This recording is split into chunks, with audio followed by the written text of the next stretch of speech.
Le processus indépendantiste catalan est en pause. À court ou moyen terme, les politiques visant à séparer la Catalogne de l'Espagne resteront au point mort. Le centre droit indépendantiste, le parti de Carles Puigdemont et la gauche, frères ennemis sur l'échiquier politique depuis 50 ans, étaient jusqu'à présent obligés de gouverner ensemble au nom du processus indépendantiste. Mais à la fin du mois de septembre, l'aile la plus radicale du parti de Puigdemont a attaqué violemment l'actuel président de gauche de la Catalogne, Pere Aragonès. Soit il ressuscite le processus indépendantiste, soit il y aura une tentative de destitution par le Parlement. Il aura alors fallu moins de 24 heures au chef du gouvernement de gauche pour expulser son vice-président et homme fort de Carles Puigdemont.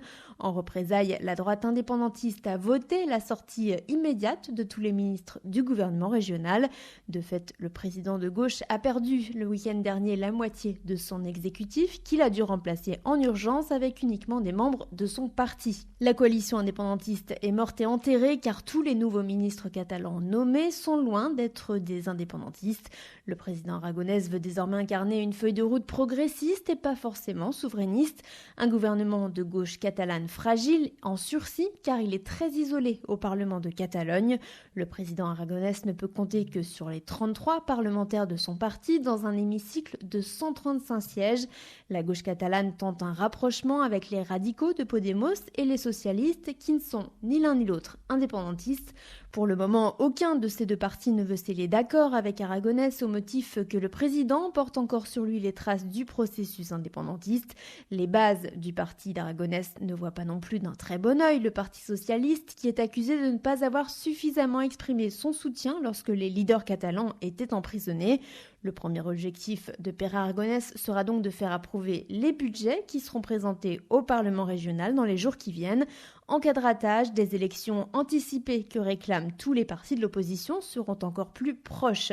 Quel que soit le scénario, élection ou pas, bon score des indépendantistes ou pas, si les partis en faveur de l'indépendance ne parviennent plus à s'unir, ils ne pourront plus former deux majorités au Parlement catalan, mais aussi dans les municipalités.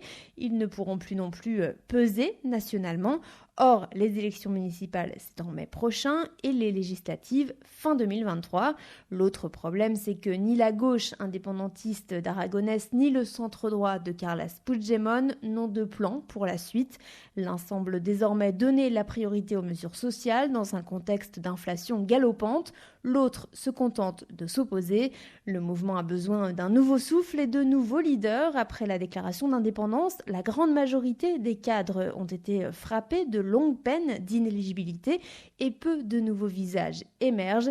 Il faudra sans doute au moins quelques années pour que la flamme reprenne. À Barcelone, Aurélie Chameroy pour Média 1.